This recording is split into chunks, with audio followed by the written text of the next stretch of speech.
آپ کے ساتھ ماشاء اللہ جتنے خوبرو نوجوان آئے ہوئے ہیں ٹیم کے اندر, میں دیکھ رہا تھا ان میں سے کون سا مزدور ہے, کون سا متوسط طبقے سے ہے, کون مفلوق الحال ہے. یہ تو سب 1.5 2 لاکھ 3 لاکھ تنخواہیں لیتے ہیں. دیکھیں کتنے مزدوروں کو آپ نے اپنے ساتھ رکھا ہوا ہے اور آپ کیمپین کر رہے ہیں سوشلزم کی. اچھا, جو مزدور ہے نا بیچارہ, اس کو اپنے ساتھ اگر میں رکھوں گا نا تو اس کا گھر کا راشن بھی میں ہی لے کے آؤں گا. بھائی اس ملک کے اندر مزدور کو سب سے پہلے ایجوکیٹ کرنے کی ضرورت ہے, اپنے ساتھ رکھ کے اس کو کیا اپنا غلام بنانا ہے یا اس کو نوکر بنانا ہے؟ ایک آدمی کا گھر کا خرچہ پورا نہیں ہو رہا. میں نے سب سے پہلے مڈل کلاس میں جانا ہوتا ہے. دیکھیں جو اسٹرگل ہوتی ہے نا سوشلزم کی, وہ اسٹیجز میں ہوتی ہے. سب سے پہلے آپ نے کس کو متاثر کرنا ہوتا ہے یا کس کو اپنے ساتھ لے کے آنا ہوتا ہے, الائن کرنا ہوتا ہے. وہ لوگ جو کہ پڑھے لکھے ہوتے ہیں, اس لیے کیونکہ پڑھے لکھوں کے ساتھ 2 فائدے ان کو ہوتے ہیں. ایک تو وہ آپ کی بات جلدی سمجھتے ہیں, ان کے لنگوسٹکس ٹھیک ہوتے ہیں, وہ انگریزی بھی پڑھ سکتے ہیں, اردو بھی پڑھ سکتے ہیں, یا کوئی اور بھی زبان جس کچھ صوبوں میں پڑھائی بھی جاتی ہے مقامی زبان, تو وہ یہ پڑھ سکتے ہیں. دوسرے نمبر پہ وہ تھوڑے سے کھاتے پیتے ہوتے ہیں. تو جب وہ سر سوشلزم کی تحریکیں کھاتے پیتے لوگوں نے تو شروع کی نہیں نا, وہ کہیں کھاتے پیتے تھے, سارے کھاتے پیتے تھے. یہ آپ کو پتہ نہیں ہے, یہ غلط آپ کو پتہ ہے. مجھے بتائیں سر پھر کارل مارکس کتنا کھاتا پیتا تھا سر؟ کارل مارکس جو تھا وہ ایک اس زمانے کا PhD تھا, بون یونیورسٹی سے جرمنی میں. ارے وہ بعد میں ہوا نا, قربانی دی نا ایگزائل میں. اس کی جو بیوی تھی سر, اس کے بعد اس کے بچے فوت ہو گئے لیک آف میڈیکل کیئر. یار اگر کل مجھے انکارسریٹ کر دیا جاتا ہے, جیل میں ڈال دیا جاتا ہے, چیریٹی غریب ہو جاتی ہے, تو آپ کہیں گے کہ جواد احمد غریب چیریٹی پہ ڈیپینڈنٹ تھا سر. وہ نہیں, یہ کارل مارکس تھا. نہیں ایسا نہیں تھا. کارل مارکس ایک نہایت پڑھا لکھا آدمی تھا, اس زمانے کا PhD تھا. میں آپ کو بتا رہا ہوں 1848 میں پیدا ہوتا ہے یہ. اب 1848 میں نہیں, سوری, اس سے بھی پہلے مجھے ایگزام بھول گیا. 1840 اس میں تو انقلاب ہوا تھا, مطلب 1800 میں پیدا ہوتا ہے 19ویں صدی میں, اور 19ویں صدی ختم ہونے سے پہلے مر بھی جاتا ہے قسم پرسی کے اندر. اچھا ارے سن تو لیں, جب وہ پیدا ہوتا ہے تو اچھا خاصا کھاتے پیتے گھر کا ہوتا ہے, اور اس کی شادی ہوتی ہے ڈچس آف جرمنی کے ساتھ. ایک ڈیوک ہوتا ہے, اس کی بیٹی سے شادی ہوتی ہے. اب ڈیوک آپ کو پتا کیا ہوتا ہے؟ یہ اس طرح ہی ہے جس طرح یہ وہ کیا نام ہے اس کا, یہ جو چارلز کا جو چھوٹا بھائی ہے وہ ڈیوک ہے. تو وہ اس طرح کی فیملی شادی ہوتی ہے. لیکن چونکہ اس کے خیالات جو تھے وہ اتنے زیادہ باغی تھے, اتنے زیادہ انقلابی تھے کہ اس کو کسی بھی بادشاہ نے اپنے ملک میں رہنے نہیں دیا, وہ ایگزائل ہوتا رہا. تو یہ تو اس کی گریٹنس ہے نا. اتنے انقلابی ہوتے تو آج آپ پاکستان میں نہ ہوتے. جی نہیں, تو وہ کچھ عرصے کے بعد بالکل ہو سکتا ہے کہ یا تو میں جیل میں ہوں گا یا پاکستان میں نہیں ہوں گا, یا مار دیا جاؤں گا. نہیں ایسا نہیں, تینوں اچھا یہ بھی نہیں ہوگا. اور اگر یہ تینوں نہیں ہوں گے, اگر جس روش پہ بھی آپ چل رہے ہوں گے تو پھر ادھر سوشلزم آ جائے گا. جس روش پہ ابھی آپ چل رہے ہیں نا, جس لائن پہ آپ کی تو تنقید ہی ساری جیل میں بیٹھے ہوں پہ. وہ طاقتور پہ تنقید کرتے تو ایگزائل ملتی ہے. طاقتور سب سے زیادہ اس کو کون ہے؟ طاقتور پہ تنقید کرے تو جیل میں جاتا ہے. طاقتور کون ہے سب سے زیادہ؟ میں ذرا آتا ہوں اس کے اوپر سر. طاقتور شہباز شریف ہے. فریڈرک نہیں, شہباز شریف طاقتور ہیں, یا یہ آصف زرداری طاقتور ہیں, یا یہ جو اس وقت ہم کہتے ہیں اسٹیبلشمنٹ, وہ میرا طاقتور ہے. فیورٹ سبجیکٹ ہے طاقتور کی بات کرنا, میں اس پہ آتا ہوں. جی, فریڈرک انگلس. طاقت کی نا 2 منبع ہوتے ہیں, ایک مٹیریل ہوتا ہے اور ایک پروپیگنڈا کی ہوتی ہے, جو پاور ہوتی ہے جس کو میڈیا کہتے ہیں, جو چوتھا ستون ہے اس وقت. دوسرا میں سوشلسٹ, دوسرا سوشلسٹ, جی, born wealthy but chose to live among factory workers. آپ بھی فیکٹری ورکرز میں رہتے ہیں؟ میں فیکٹری ورکرز میں جب بھی رہتا ہوں وہ مجھے اس طرح کر کے دیکھتے ہیں اور وہ سوچتے ہیں کہ یار یہ تو پھر انہی لوگوں میں سے پھر آ گیا ہے, جس طرح ہمیں پہلے کے لوگوں نے وہ کیا ہے تنگ, اب یہ بھی ہمیں کرے گا. تو میں جاتا رہتا ہوں, لیکن میں سمجھتا ہوں کہ یہ اس کے لیے بہت بڑی تحریک کی ضرورت ہے جو کہ مڈل کلاس سے سٹارٹ ہوگی. یہ تحریک ہے, یہ تحریک ہے علمی تحریک, یہ ہے ایک طبقاتی تحریک, یہ سیاسی طبقاتی تحریک ہے. یہ کلاس کوشچن پہ ہوگی, طبقاتی سوال پہ ہوگی, مطلب امیر اور غریب کیا خدا نے بنائے ہیں, اس سوال سے ہوگی. آپ تو انجینئر ہیں, آپ نے یہ سوشلزم کہاں پڑھا ہے یا کہاں سے ڈگری حاصل کی سوشلزم کی؟ ڈگری کی مجھے کیا ضرورت ہے یار. مطلب یہ فریڈرک انگلس کو پڑھ رہا ہوں میں. Studied labour exploitation first hand in Manchester, funded Marx while documenting worker misery. میں نے تو سارا. پھر ولادیمیر لینن کی اگر بات کریں, he came from a modest family, brother executed by tsar's state, spend years in prison in exile. یہ جتنے لوگوں کی میں ہسٹری اڑا. جوزف اسٹالن کی بات کریں, وہ بھی ابیوسو الکوہل فادر اس کا جو ہے وہ لیتا تھا. ایکسٹریم پاورٹی تھی in Georgia, early life marked by violence and deprivation. مطلب یہ تو سب ڈپرائیوڈ لوگ تھے سر. ماؤ زیدونگ کی بات کریں تو آپ کو پتہ نہیں ہے. میں تو سر دیکھو لینن جو ہے نا, لینن اچھا خاصا پڑھا لکھا آدمی تھا. آپ ایک ذہن میں بات رکھیں کہ رشیا میں نے ابھی بتایا تھا 97% اس وقت پیزنٹری تھی وہاں, مطلب کسان جو کھیت مزدور جو تھے وہ 97% تھے. اس کے اندر تو زیادہ تر لوگ ان پڑھ ہوتے تھے, ٹھیک ہے, اور رشیا کی لٹریسی ریٹ بھی بہت کم تھا, پاکستان سے بھی کم تھا.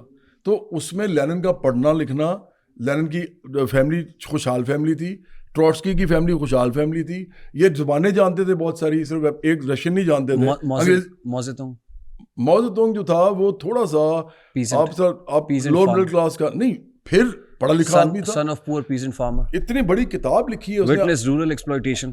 ماؤ زیڈونگ ساری میں لکھتا رہا ہے یار, organized peasants not elites. لکھتا تو ظاہری بات ہے, elites کو نہیں organize کیا تھا, peasants کو کیا تھا. تو وہ کیسے کیا تھا اس نے, اس کے ساتھ آئے کون تھے, کون لوگ تھے آپ کو پتا ہے کہ لینن کا ماؤ زیڈونگ کا جو سب سے بڑا کامریڈ تھا اس زمانے کا وہ چو این لائی تھا, اور چو این لائی جو تھا وہ چائنا کا تیسرے یا چوتھے نمبر پہ سب سے بڑا جاگیردار تھا, وہ اس کے ساتھ آ گیا تھا. نہیں لیکن آپ تو جاگیرداروں کو ابھی آپ ایک سوال پوچھتے ہیں پھر آپ اس سوال کا جواب پورا سنتے نہیں. نہیں میں تو صرف یہ کہا کہ اس کے ساتھ پیزنٹی تھی, میں کہہ رہا ہوں اس کے ساتھ وہ لوگ تھے جو پڑھے لکھے ترین تھے, اور وہ خود بھی پڑھا لکھا تھا. تو پڑھا لکھا آدمی کبھی بھی غریب ملک کے اندر کامیابی تھی, مجھے جملہ پورا بولنے تھے کم از کم, کبھی بھی ایک غریب ملک کے اندر پڑھا لکھا آدمی غریب اور بھوکا نہیں ہوتا, پڑھ لکھ سکتے ہی نہیں ہیں آپ. یہ کوئی ایکسیپشن ہوگی اگر کوئی ایسا ہوگا کہ جو کہ خود ہی پڑھ گیا ہو, اس کو کبھی کسی نے اسکول بھی نہ بھیجا ہو, اس کو کبھی کسی نے الف بھی نہ سکھائی ہو, اس کے گھر میں بھی کوئی پڑھائی کا ماحول نہ ہو.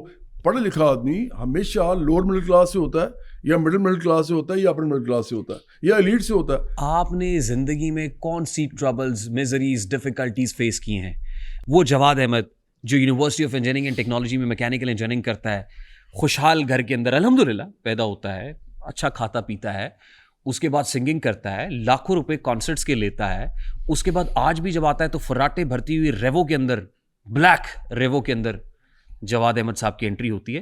آپ کو کیا پتا کہ غریب کیا ہوتا ہے؟ آپ کو کیا پتا ہے کہ ایک کسان کی کیا مجبوریاں ہیں؟ آپ کو کیا پتا ہے کہ ایک فیکٹری ورکر کی کیا پتا ریحان کی سیاست کیا ہوتی ہے؟ آپ کو پتا ہے؟ جی میں تو کرتا ہوں, میں تو کر رہا ہوں. دیکھو جس ملک میں رہتا ہوں نا, اس ملک میں اگر آپ رکشے پہ اتر کے کسی آدمی کے پاس جائیں گے نا تو سب سے پہلے تو یہ کہے گا کہ یہ تو خود فارغ ہے, میرے لیے کیا کرے گا. یعنی آپ بھی روایتی سیاستدان ہیں؟ نہیں, روایتی نہیں ہے.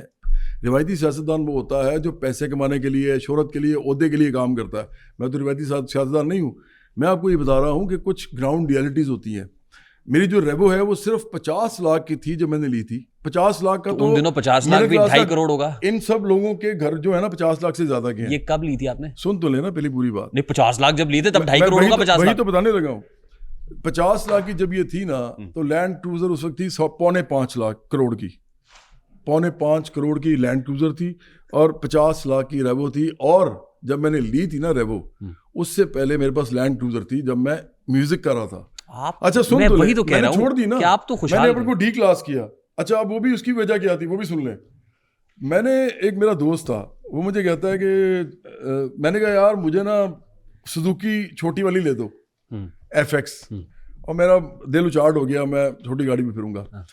اس نے مجھے کہا کہ کیوں؟ میں نے کہا اس لیے کہ لوگوں کو لگے گا یار یہ بندہ جو ہے یہ اس کو جو ہے اتنی گاڑی بڑی رکھتا ہے اور یہ وہ. اس نے کہا یار تو اس طرح کا تو لینڈ کروزر بھیج دے, کوئی اور گاڑی لے لے, لیکن یہ سوزوکی پہ نہ. میں نے کہا کیوں؟ کہتا ہے تیری بات کسی نے سنی. اچھا میں نے کہا ٹھیک ہے. میں نے سوچا وہ صحیح کہہ رہا تھا, کامریڈ تھا میرا. میں نے اس کے بعد ریحان باقاعدہ سوچ سمجھ کے ریبو کیوں لی. اب میں آپ کو ان لوگوں کے سامنے بتاتا ہوں. میں مڈل کلاس سے آدمی ہوں, ٹھیک ہے. اب میں اپنا گھر نہ کہیں بار بار یہ بات نہ کریں. اپنا گھر تو میں ساتھ لے کے نہیں پھر سکتا نا کہ اپنے گھر کو جیب میں ڈالوں اور سب کو دکھاؤں یہ میرا گھر ہے. تو اس لیے میں نے فارم ہاؤس نہیں لیا, کوئی فرق نہیں پڑتا.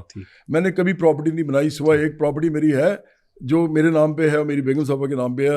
50-50 ہماری, میں مر جاؤں تو کم از کم ان کے پاس کچھ رہ جائے. تو وہ والی پراپرٹی کے علاوہ میری کوئی پراپرٹی نہیں ہے, ٹھیک ہے. اب سن تو لیں, آپ پہلے سننے کا حوصلہ پیدا کریں. آپ نے کہا نا سیاست میں آپٹکس ہوتی ہے. میں وہی بتانے لگا, سیاست میں آپٹکس اس کی ضرورت ہے بھائی. سیاست ہو ہی نہیں سکتی آپٹکس نا. ہاں پرسیپشنز کے بغیر. کیا پرسیپشن جائے گا کہ جواد احمد وہ اچھا جائے گا نا.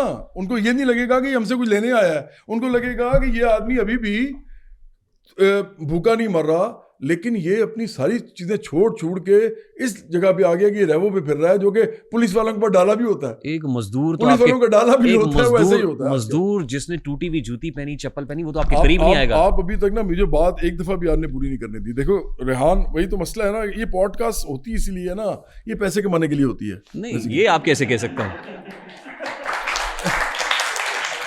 یہ ایجوکیشن دینے کے لیے ہوتی ہی نہیں ہے. اور اسی لیے جو اس وقت وہ کہتے ہیں, وہ غالب کہتا ہے کہ بازیچہ طفال ہے دنیا میرے آگے, ہوتا ہے شب و روز تماشا میرے آگے. تو سوشلسٹوں کے سامنے نا ہر وقت تماشا ہو رہا ہوتا ہے. نہیں, میں تو آپ کے اندر کا سوشلسٹ, لوگ پیسہ بنانے کے لیے تماشا کر رہے ہوتے ہیں. اچھا ایک اور بات بھی سن لیجئے, ہم لوگ جو ہے نا, ہم سوسائٹی میں جب ہمارا پورا سچ لوگوں کے سامنے آتا ہے نا, تو لوگ ہمیں سوسائٹی میں ایگزائل سمجھتے ہیں, ہم بھی سمجھتے ہیں ہم ضلع وطن ہوتے ہیں. یہ صرف ایک الزام ہے جو آپ نے 30 دفعہ دہرایا ہے کہ پوڈ کاسٹیں تو صرف پیسہ کمانے کے لیے ہوتی ہے. آپ کہہ سکتے ہیں نا کس لیے ہوتی ہے. اور ہم جو کانسٹیٹیوشن رکھ کے بیٹھے ہوئے سامنے, ہم جو آپ سے متعلق سوشلزم کو جاننا چاہتے ہیں کہ آپ نے سوشلزم کو کتنا پڑھا ہے, کتنے بڑے سوشلسٹ ہیں. پروو کرے نا, مجھے پوری بات تو مجھے کرنے دینا. آپ نے مجھ سے ایک بات کی, آپ نے کہا کہ آپ کیوں پھرتے ہیں بڑی گاڑی میں. میں نے آپ کو یہ بتانا تھا کہ میں نے کیوں ریوو لی, وہ آپ نے سنی نہیں. آپ نے بتایا نا کہ آپ کے دوست نے کہا. نہیں, میں نے کہا میں نے کہا میں کیا لوں جس سے لوگوں کو یہ بھی نہ لگے کہ یار یہ گاڑی میں پھر رہا ہے, کہ تھوڑی فارغ آدمی ہے, اور یہ بھی نہ لگے کہ یار یہ کوئی بہت ہی بڑی گاڑی میں پھر رہا ہے. تو میں نے پھر سوچا کہ کام کرتے ہیں, میں ساری عمر نا ایک رہا ہوں ذرا کروٹ صاحب, ایک وہ کہتے ہیں نا, میں ڈی ایم ایس پہنتا تھا, فوجی بوٹ نہیں ہوتے ابھی, جب میں ڈبل مولڈڈ شوز, ہاں وہ ایسے آگے سے جو ہوتے ہیں وہ پہنتا تھا. مجھے شوق تھا, میں ذرا رگڑ سا آدمی تھا. تو میں نے کہا یار یہ اچھا ہے, تو یہ ریوو لے لیتے ہیں. ریوو صرف 50 لاکھ کی ہے, مڈل کلاس لے سکتی ہے. کس سن میں لی تھی آپ نے؟ 2017 میں. یار 17 میں 50 لاکھ کی ویلیو کیا تھی؟ بہت اچھی ویلیو تھی, لیکن 50 لاکھ کا اس وقت بھی ہمارے جو جوہر ٹاؤن میں 5 مرلے کا گھر تھا اس زمانے میں بھی وہ 1.5 کروڑ کا تھا. تو 1.5 کروڑ کے گھر میں تو 5 مرلے میں تو عام لوڈ مڈل کلاس رہتی ہے لاہور میں. یار تو آپ جسٹیفائی کر رہے ہیں کہ وہ ریوو لینا آپ کا دانش مندانہ فیصلہ تھا, اور ایک سوشلسٹ لیڈر آج ریوو میں پھرتا ہے تو جسٹیفائی. لیکن بات یہ ہے کہ آپ کا مشن تو بہت بڑا ہے نا, آپ تو سوشلسٹ انقلاب برپا کرنا چاہتے ہیں ملک کے اندر. ہاں جی, آپ بھی وہ روایتی سوچ کا شکار ہو گئے. میں تو روایتی سوچ میری ہے ہی نہیں یار. آپ کو تو بڑا ان آرتھوڈاکس ہونا چاہیے. میں تو ان آرتھوڈاکس ہوں نا یار, اتنی اس طرح کی باتیں کون کرتا ہے. آپ بتائیں مجھے. ابھی تو آپ روایتی باتیں آپ کو پتا چلے گا میں اور کیا کرتا ہوں. ابھی تو آپ نے وہ سبجیکٹ چھیڑے ہی نہیں جو اس ملک کے سب سے بڑے مسئلے ہیں.